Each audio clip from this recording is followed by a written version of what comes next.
educar os adolescentes para o início da puberdade? De que forma os livros infanto-juvenis podem contribuir nesse processo? Esse é o nosso assunto de hoje. Nós estamos no segundo bloco do Educação. Vocês já me disseram que funciona, principalmente a Patrícia, funciona aí como uma conselheira amorosa, muitas vezes por causa dos livros, das palestras, deles se sentirem mais à vontade e se identificarem também com os personagens. O primeiro amor do menino é muito diferente do primeiro amor da menina? Eu acho que é o mesmo tipo de sentimento, só que a demonstração é que é diferente, sabe? Apesar da gente estar em 2017, né? A gente está no século XXI, ainda é mais permissivo para a menina demonstrar essa paixonite. A gente nota logo, né? Que a menina fica com aquela cara olhando pro teto, né? Com aquela cara de boba, assim. O menino, muitas das vezes, ele tem que dar uma freada naquilo. Por causa da sociedade, como ele já falou, homem não demonstra muito, menina não gosta de garoto bobo. Exatamente. E aí, justamente nessas palestras, eu falo muito para as meninas, eu falo assim, sejam mais amorosas com os meninos, porque, né, o garoto, para chegar na menina e falar que tá afim, às vezes, ele teve que ultrapassar barreiras imensas. E aí, às vezes, ele toma um fora que traumatiza o pobrezinho, né? A menina, como eu falei, já é mais permitido ela chorar, ficar chateada, né? Aí, o que ela vai ganhar? Ela vai ganhar colo, vai ganhar cafuné da melhor amiga. O garoto, não. Ele vai falar, parte pra outra, não sei o quê. Mas ele bobão, não sei o quê, os meninos sofrendo, mas ele tá sofrendo. O sentimento dele é legítimo, sabe? E uma das coisas também que eu percebo, por exemplo, tem muitas revistas femininas que falam sobre amor, sobre primeiro amor, sobre essas coisas. A gente não encontra uma revista ou algo parecido para meninos. É verdade. Você vai encontrar literatura de banca, né, de revistas que falam de esportes, que falam de aventura. Ou então já é uma coisa para adulto, que é o pornô, né, que é uma revista de mulher pelada, mas assim, uma revista que trate do sentimento, né, principalmente do primeiro amor, né, de como são essas aventuras aí do coração logo na adolescência. Mas eu acho que é muito mais do que uma questão de permissão da sociedade para o menino demonstrar aquilo tudo. Os homens, eles têm uma maneira diferente de lidar com essa situação. Por exemplo, eu vejo muitas vezes eu conversando com meu marido, tem essa situação, ele é muito meu amigo. Então, às vezes eu estou conversando com ele, aí ele olha para mim e fala assim, tá, mas e aí, vai fazer o quê? Aí eu não sei ainda o que eu vou fazer, eu estou conversando. Ele, não, porque comigo, homem pensa de outra forma. A gente quer encontrar a solução, Eles a gente são não práticos. tem o hábito de ficar conversando, teorizando a respeito de um sentimento, a respeito de uma dúvida ou qualquer coisa do tipo, né? Eles começam a conversar a respeito de alguma coisa para encontrar uma solução. Às vezes a mulher não faz isso.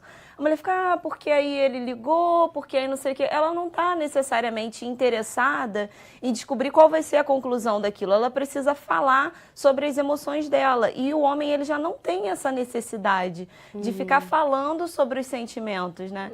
Então, talvez por isso a gente não tenha uma revista para garoto. Não sei, sinceramente, nem se eles consumiriam esse produto. O que vocês será? acham? Porque aqui ninguém é psicólogo, antropólogo, nada de sociólogo, nada disso. Mas a gente tá falando de vida, o que a gente vê na vida. Vocês acham que essa é uma característica que pode ser até genética ou é uma questão de cultura que os livros de vocês podem estar mudando isso aí? Eu acho que pode ser meio a meio, mas, por exemplo, esse meu livro, Confusões de um Garoto, ele já tem 7 anos. A primeira edição dele saiu em 2010 e eu lancei uma nova versão, né, em 2016, só que ela tem o triplo de história da primeira versão. E quando eu fui fazer a atualização, eu fui pesquisar. E justamente por ter essa dificuldade de não ter uma revista, não ter alguma coisa assim, eu descobri o mundo dos blogs. Existem muitos coaches de relacionamento, muitos blogs para homens. É mesmo? Existe. E eles dão dicas de relacionamento, de conquista, de moda. E existem, por exemplo, coaches de relacionamentos que, por exemplo, às vezes o cara é todo travado, ele não sabe chegar na garota e ele acompanha tudo. Olha, você tem que ter conteúdo, vai ler, vai estudar, vai ter alguma e coisa. E as pessoas pagam ou não? Pagam. É gratuito? Ah, pagam. Não, tem muita coisa gratuita na internet desses coaches, mas tem um acompanhamento pago bem interessante que é, por exemplo, o coach ele vai junto, olha, você tem que mudar o jeito que você, o teu estilo, vai junto com ele na loja comprar roupa, botar ele. Tem um filme, E para né? todas as idades, Patrícia? É, para todas as idades. Aquele filme Hit, né? O Conselheiro Conselheiro Amoroso. Tem vários Isso filmes. existe de verdade.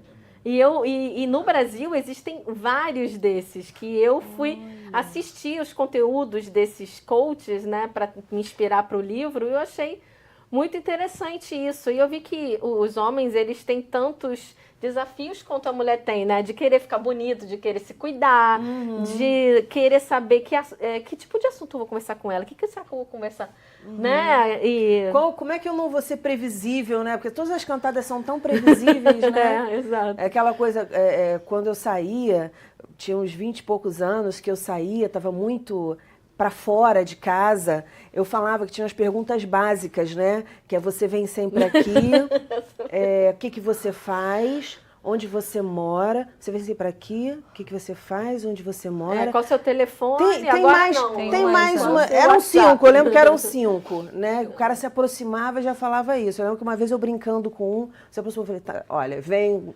praticamente. Mais ou menos. A segunda vez que eu tô vindo aqui. Já respondeu de cara, eu né? moro não sei onde. É isso. Aí o cara ficou bem assim, tipo, o que eu vou falar agora? Que engraçado isso, né? Mas muito interessante mesmo. Me conta mais, você trouxe outros 2 livros, você está lançando um livro agora. Sim. Esse livro que você está lançando agora, qual é? É esse daqui, olha. Ele fala dessa questão da puberdade? Todos os meus personagens têm 14, 15 anos, né? Estão naquela fase de transição, de primeiro amor. Então, esse aqui é o novo desse ano, que é o Férias, Amor e Chocolate Quente. Nome gostoso. Né? Não é? Adorei também. Ele fala de um acampamento de férias. E ele é o meu primeiro livro narrado por uma menina e um menino. Então, são capítulos alternados desses 2 livros aqui. Então, vai ter um personagem de Confusões de um Garoto, que não é o Zeca, é um outro personagem do Confusões. E com a melhor amiga da protagonista desse livro aqui, que é a consultora Tim. Então, a gente vê muito isso que eu fiz em série de TV. Então, esse livro aqui, ele é um spin-off, né? Que tira-se um personagem secundário de uma história e ele é protagonista em outra. E é um crossover porque eu misturei os 2 universos dos 2 livros. Ai, que maravilha. E eles estão compondo aí uma mesma história? Isso. Perfeito. Aí aqui se passa numa semana num acampamento de férias no mês de julho. Por isso que é chocolate quente, aquela bebida quentinha e tal. E é tudo muito aconchegante, né? Férias, aquela coisa de liberdade, o amor e o chocolate quente. Quer dizer, é gostosinho. Depois eu quero ler. Quero ler esse. Isso aí. Gente, vocês acham que, ainda falando dessa questão da puberdade, que é o nosso tema de hoje, que é uma coisa assim que mexe muito com os adolescentes, tem muito pai assistindo a gente, professor, responsável, né, de uma forma geral. Vocês acham que vocês têm mais leitores ou leitoras? Pela experiência de vocês, pelo que vocês veem nas redes sociais, nas palestras? Leitoras. Leitoras? Muito mais leitoras. Outro dia eu me peguei selecionando umas fotos com leitores para colocar na atualização do site que eu ia fazer.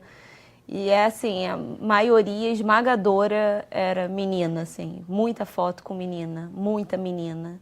Eu acho que, de maneira geral, as meninas leem mais. Pelo menos nessa fase da vida, as meninas leem mais. Eu tenho essa percepção, entendeu? Patrícia? Também. Também? Também porque eu escrevo mais livros com protagonistas meninas, né? A partir do lançamento do Confusões de um Garoto, os garotos se sentiram acolhidos, sabe? Então, eles apareceram mais nas sessões de autógrafos e tudo mais. Então, mas a maioria esmagadora é de meninas, sim. É menina. E agora uma pergunta pessoal para vocês e também, dependendo da resposta, se vocês colocaram isso no livro. Qual foi o momento mais difícil para vocês durante a puberdade?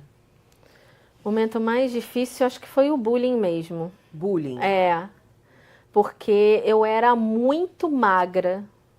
Eu com 12 anos, eu já tinha essa altura que eu tenho. E eu era muito, muito, muito magra, então meu apelido era girafa sem pescoço. Caraca. Não adianta, a pessoa sempre, a gente está sempre por uma coisa ou por outra, qualquer motivo é motivo do bullying. Eu sofria bullying até do porteiro do meu prédio, porque... É mesmo? Que abusado. Teve uma vez que eu tava saindo do prédio e aí ele, Patrícia, eu não vou deixar você sair não, vou interfonar pra sua mãe. Aí eu lembro, o nome dele era Heleno, do porteiro. Por que, Heleno? Tá ventando muito, vai que você sai voando. Assim, nesse nível. E como é que você encarava nessa época, Patrícia? Eu não, assim, eu tentava levar numa boa, né?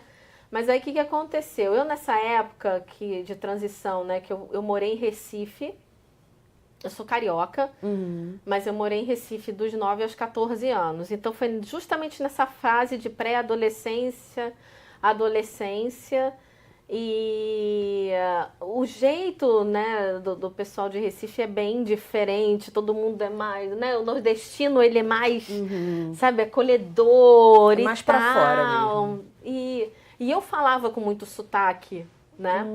E aí quando voltei e fui morar no Rio, eu vim morar no Rio, então eu senti muito a diferença do comportamento e o pessoal ficava fazendo bullying comigo por causa do sotaque. Então os 6 primeiros meses de escola foram assim horríveis quando o despertador tocava, que eu tinha que ir para a escola porque eu não conseguia fazer amizade. Se eu abria a boca, o pessoal zoava meu sotaque, quer dizer, era um preconceito de região, de sotaque, de costumes, de tudo. Aqui no Rio de Janeiro tem muito esse preconceito de região, de pessoas que vêm de fora e ficarem imitando sotaque. Tem muito isso. E eu, quer dizer, eu sofri muito nessa adaptação. E o que te ajudou, Patrícia, a superar isso? O que me ajudou foi realmente as conversas que eu tive com a minha mãe, especialmente, né? Dela me mostrar que aquilo era besteira, que eu tinha que ser eu mesma e tudo mais, mas eram muitas mudanças. Primeiro era uma mudança de cidade, era uma mudança de escola, era uma mudança de casa, porque a casa que eu morava antes era 3 vezes maior. Eu também passei por uma mudança né? assim. Só a gente que passa que sabe. E até a hoje... mudança física, você se percebendo diferente. Sim. Então é muita coisa para você administrar, né? Mas é o que eu sempre falo aqui, né? E os especialistas sempre falam. A importância do diálogo com os pais, né? A importância de ter alguém que você consiga se abrir, né? E de você, como responsável, também se disponibilizar para escutar, para essa escuta. Que vai muito além de virar e falar assim, filha, você sabe que você pode falar tudo para mim. Ou filho, você sabe que você pode falar tudo para mim. Porque a energia que a gente emana pode estar dizendo o contrário. Olha, eu estou falando isso só para estar com a minha consciência livre, mas limpa, né, leve. Mas eu não estou disponível para te ouvir. Dependendo do que você fale, eu vou, né? Então, quer dizer, ter essa certa flexibilidade de acolher as coisas que o filho está falando. Babi, a gente está no finalzinho do programa. Qual foi o momento mais difícil para você nessa época? Eu acho que foi mesmo essa confusão dos sentimentos, né? Essa descoberta de começar a gostar de uma pessoa, medo de não ser correspondido mesmo. Não foi, essa questão do bullying não foi algo que eu vivenciei, mas essa questão sentimental mesmo, né? Das paixões e aquilo influenciar também nos estudos, porque quando você está apaixonado, você só pensa naquilo, não consegue estudar direito. Eu vivi uma situação de estar fazendo uma prova com 15, 16 anos, e aí eu sempre escrevi, né? E veio um poema na minha cabeça que, obviamente, tinha tudo a ver com o meu momento ali de vida, né? De repente, eu virei a prova e pensei, né? Não, vou escrever rapidinho, vai dar tempo. O sinal bateu, não fiz a prova.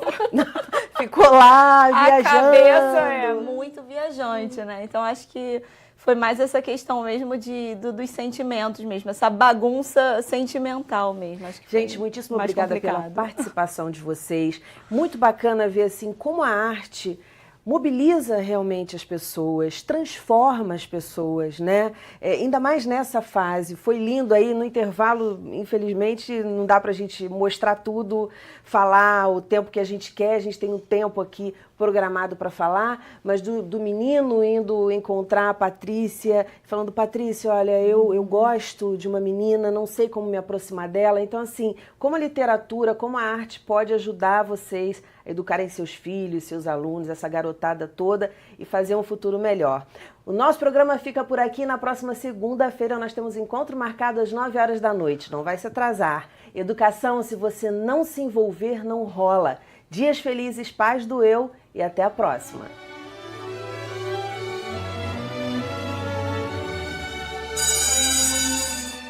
Mário Quintana, poeta lá do Rio Grande do Sul, diz assim, ó: todos estes que aí estão atravancando o meu caminho, eles todos passarão, eu, passarinho.